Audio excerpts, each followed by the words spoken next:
You're listening to the Stoic Philosophy Podcast, practical wisdom for everyday life. I'm Justin Vacula, and this is episode 26, titled, Is Ignorance Bliss?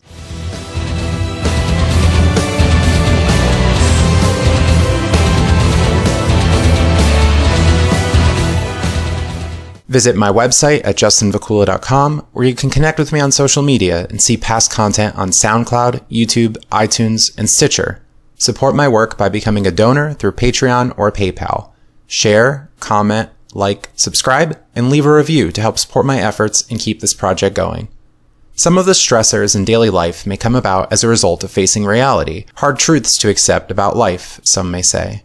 Recognition of daily suffering in life, taking responsibility as an adult, or having to face some difficult consequences may lead people to voice sentiments about preferring to be ignorant, that life is too difficult, that they'd prefer a much easier lifestyle, knowing less, having fewer obligations, and being happy in the moment rather than contending with the harsh reality. The song Rebels by the band Cellar Darling contains themes of dealing with the harsh reality, a fraudulent utopia, as the lyrics note, a person lying for leaders, wishing they were a fool, but coming to a realization of knowledge, a call to arms, as the song suggests, leading one to adjust, breaking away from society in some way. Rather than persisting in ignorance or preferring ignorance, the character in the song must adjust to reality, rather than ignoring what's really happening, especially when harm is being done. The song notes, leaders burning vacant stakes. Their album This Is the Sound contains many Stoic themes, some from the song Hullabaloo, formerly titled Tears of a Stoic, I've commented on in a previous episode titled Coping with Negative Emotions. Stoic writers want us to be mindful of suffering in the world, to strengthen our minds in order to best cope with the inevitable ups and downs in life, our mortality, the fragility of life, the deaths of others, and much more. Life is not a dance. Life is not a dainty affair. There will be hardships. These are common themes in Stoic texts. Writers urge us to accept. But we can, in working to cultivate a strong mindset, adopting virtues like gratitude and prudence, we can shun ignorance and face the world as it is, being better for it, using knowledge to live a better life. Stoic writers talk about how knowledge, philosophical reflection, and paying attention to the world around us will help improve our quality of life. We should take a big picture view of life rather than focusing on small elements when considering whether ignorance is bliss. Alright, maybe we're a bit downtrodden when learning a handful of facts, perhaps that a good friend we trusted was really deceiving us, or that some of our priorities were not the best to follow. A sudden realization, or even a gradual discovery of a game changer, an existential crisis, one which makes us really question our direction in life. It might be shocking and painful, especially at first, but we can look to the positives in orienting ourselves in the right direction, rather than foolishly focusing our efforts on something which is not worthwhile, especially when we rightly feel a call to action, a call to arms, based on new information. Should we just continue pretending and persisting in ignorance? Let's consider, for example, someone who was raised in a religious tradition and later came to question the existence of God, relinquishing belief and having to restructure life. Maybe looking for a new social community, questioning their moral ideas, dealing with the fear of death given lack of belief in an afterlife, and coming out as an atheist, or not, to friends, family, and society. The adjustments may be difficult, especially initially, and they might prompt the person to say they wished they still believed, maybe to not have been exposed to certain information, but there can be many consequences for maintaining religious belief, contrary to some formulations of the common Pascal's wager arguments, which say that one has nothing to lose in believing in God and everything to gain. Consider donating money to churches, spending time in religious events, supporting politicians because of their religious ideas, limiting directions in life, shunning non-believers, and much more.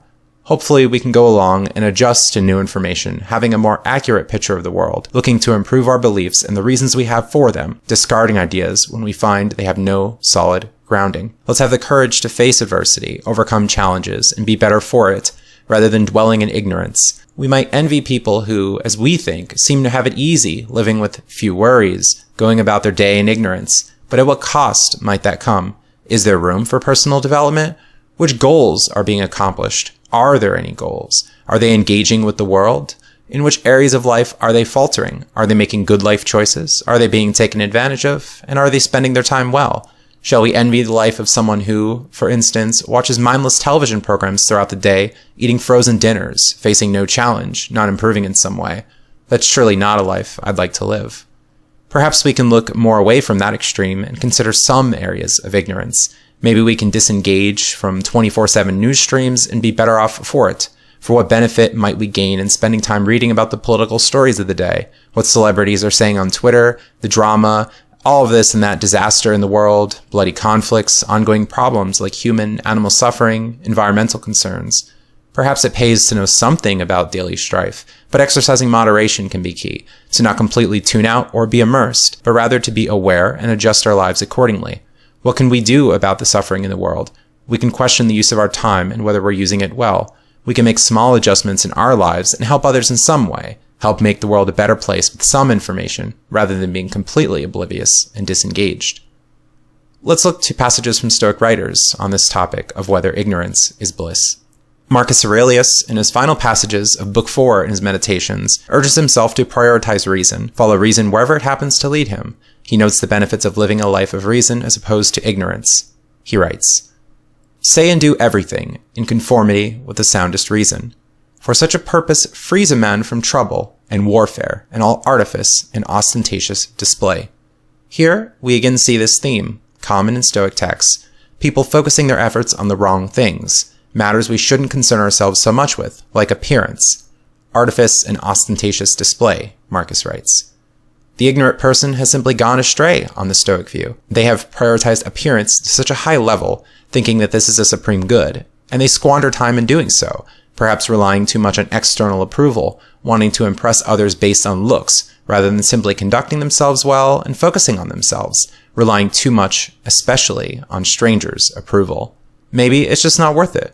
Maybe this spending of time and money to attain such efforts, well, we can instead dedicate our resources to other matters.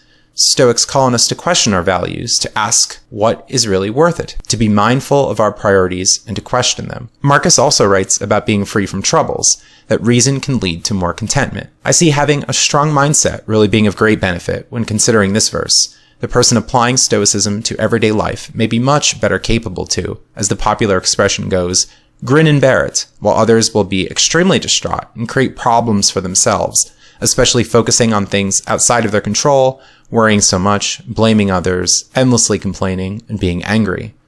Applications of Stoicism should allow us to better cope with events, while the ignorant may have a very negative, inappropriate reaction to certain events. Marcus writes in Book 5 of his Meditations, "Nothing happens to any man that he is not formed by nature to bear.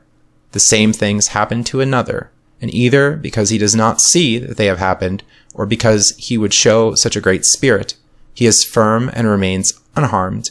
It is a shame that ignorance and conceit should be stronger than wisdom." In Book 7, Marcus writes more on the benefits of reason. We have more arguments for lamenting a life of ignorance. He writes, "The third thing in the rational constitution is freedom from error and from deception. Let the ruling principle, holding fast to these things, go straight on, and it has what is its own." Here, living a more reflective life, we should note, makes us less a mark for scammers and others who seek to take advantage of us. A materialistic consumer culture, for example, at least here in the United States, promises happiness if we only buy this or that, this new product, and follow a specific life path, which may ultimately lead to dissatisfaction and a craving for more and more, never being satisfied. Instead, we can question how we want our lives to be free, or mostly free, from these external influence, to live the life that we want to lead, looking for stronger foundations, stronger values, and reliance on ourselves, close friends as well. We can be free from error and deception, or at least less likely to make grave mistakes in this limited time of life that we have, to have fewer regrets later in life, to avoid empty temptations, and to learn from our possible naive states, mistakes we have made, rather than continuing in the same ways that have not worked for us, bashing our heads against the walls and not even realizing it. In his letter titled On Blindness and Its Cure, Seneca talks about making progress, on learning bad habits, and reforming our lives for the better. Seneca urges us not to fear change, to accept it, and says that we will be better off. He writes, "The first steps in the approach are toilsome, because it is a characteristic of a weak and diseased mind to fear that which is unfamiliar. The mind must, therefore, be forced to make a beginning. From then on, the medicine is not bitter, for just as soon as it is curing us, it begins to give pleasure. One enjoys other cures only after health is restored. but a draught of philosophy is at the same moment wholesome and pleasant. We can look to benefits of reason in the long run, although some initial changes after learning new information, which prompts us to change our lifestyles, may be uncomfortable and disorienting. To live in accordance with reason, not value ignorance, that's what the Stoics aim for. Thanks for listening, and stay tuned for more content. Visit my website at justinvacula.com, where you can find links to my social media portals and see past content on SoundCloud, YouTube, iTunes, and Stitcher. Support my work by becoming a donor through Patreon or PayPal. Share, comment, like, subscribe, and leave a review to help support my efforts and keep this project going. Podcast music, used with permission, is brought to you by Phil Giordano's symphonic metal band Fairyland. The song is titled Master of the Waves, from their album Score to New Beginning. Find more information in the show notes.